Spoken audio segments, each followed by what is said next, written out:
Fitzsimmons matter, docket 2025-77 CR 311. All counsel and the defendant are present. Thank you. So, before I begin, I'd like to speak to our audience members. I understand that this case has generated a lot of passion and emotion, but you must remember that this is a courtroom and not a sports arena. When I announce my verdict, you must not act out emotionally or visibly or audibly react. So you should leave the courtroom if you believe that you will be unable to maintain your composure. I'd like to start with a few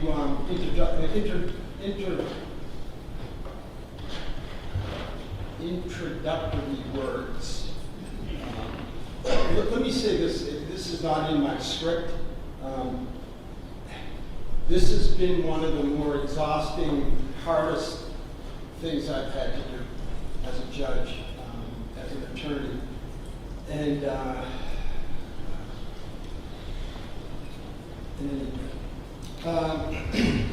so, as the lawyers know, unlike when a judge presides over a jury waived trial in a civil case, there is no requirement that a judge explain their reasons for reaching a verdict after a criminal bench trial.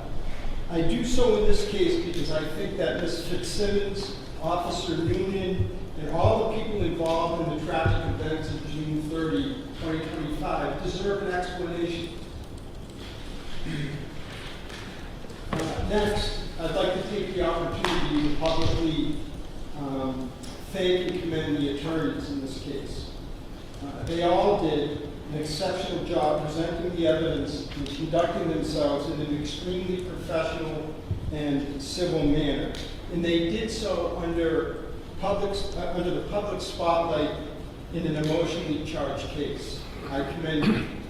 To the extent that any of the prosecutors and attorneys may be vilified or subjected to public scorn for simply doing their jobs, in this case, I say that any such scorn is unfair, unwarranted, and simply wrong. These prosecutors and attorneys fought hard but performed their solemn jobs fairly with the utmost civility and professionalism. They served as a shining example of our adversarial system in operation.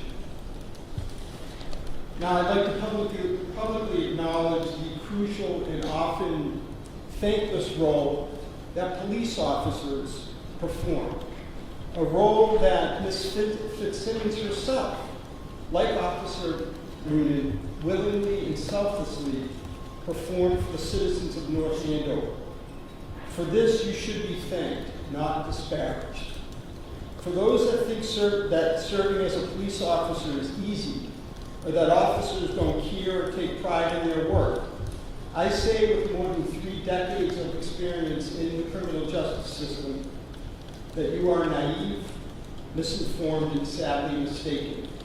The work of police officers is especially fraught with peril today because of our exceedingly cynical, polarized atmosphere where our citizenry often believes that there is a conspiracy under or around every corner. I saw no evidence of a conspiracy in this case. What I saw was dedicated public servants like Officer Noonan and his fellow officers doing the best they could under tragic, rapidly evolving emotional circumstances. What I also saw was a young woman, Ms. Fitzsimmons, who was also a dedicated public servant, react to sudden, confusing, and heartbreaking news. Now let me turn to the evidence and the law. Our system of justice requires me to decide this case solely on the law and the evidence. So the only things I have considered in reaching my verdict are the 98 exhibits admitted during the trial and the testimony of the 11 witnesses that testified here in open court. While it may be cold and uncaring, our system of justice demands that emotion, sympathy, and concern for the consequences of my decision play no role in my decision. As for the law, in order to prove Ms. Fitzsimmons guilty of the crime of assault by means of a dangerous weapon, the Commonwealth must prove the following three things. We lawyers call these things elements beyond a reasonable doubt. First, that Ms. Simmons committed an assault on Officer Newman. Second, that Ms. Simmons intended to commit the assault. And third, that the assault was committed by means of a dangerous weapon. The sole issue before me is whether the Commonwealth proved each of these three elements beyond a reasonable doubt. And more specifically, under the circumstances of this case, the narrow issue before me is whether the Commonwealth proved beyond a reasonable doubt that Ms. Fitzsimmons pointed a firearm at Officer Newman for any perceptible amount of time. What is not before me are the legality of the issuance of the restraining order to Mr. Alain, the reasonableness of the procedure used by the police to serve the restraining order, the legality of Officer Newman's use of force, and issues regarding the custody of Caden. It is not my place to decide these issues or even mention my thoughts on them. I am thankful for this because my role has been hard enough. What has made my job especially difficult in this case is that by and large, I found the testimony of Officer Newman and Ms. Fitzsimmons to be credible on the material and relevant points. In my experience, this is unusual and somewhat perplexing. On the one hand, Ms. Fitzsimmons credibly testified that she never pointed a firearm at Officer Newman. On the other hand, Officer Newman testified that not only did Ms. Fitzsimmons point a gun at him, that she also pulled the trigger. Both agree that it happened in seconds near a narrow doorway, and the crime scene photos show that the door frame was made narrower by a clothes rack containing police uniforms that was to Officer Newman's left. The door frame was also made, the door frame was made still narrower when Officer Newman used it to take cover when he drew his firearm. During the closing argument, the Commonwealth argued that it is scientifically and physically impossible for Ms. Fitzsimmons' story to be true because there was a bullet in the chamber, and she said that Officer Newman shot her without her ever racking the slide after pulling the trigger.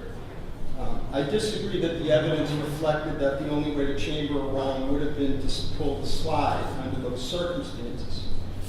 However, even if I assume that Ms. Fitzsimmons lied about not racking the slide, it does not detract from the adamancy and credibility of her testimony that she never pointed the gun at Officer Newman, about which he was equally as adamant that she did.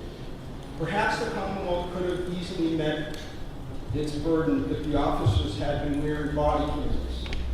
But under these circumstances, I am left with a reasonable doubt, and I am duty-bound to find that the Commonwealth has not met its burden to prove that Ms. Fitzsimmons committed an assault by means of a dangerous weapon on Officer Newman, and my verdict is, and must be, not guilty.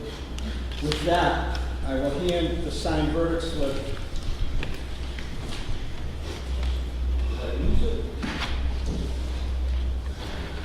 I will hand the signed verdict slip to Mr. Wayne and ask that he advise Ms. Fitzsimmons of her statutory rights.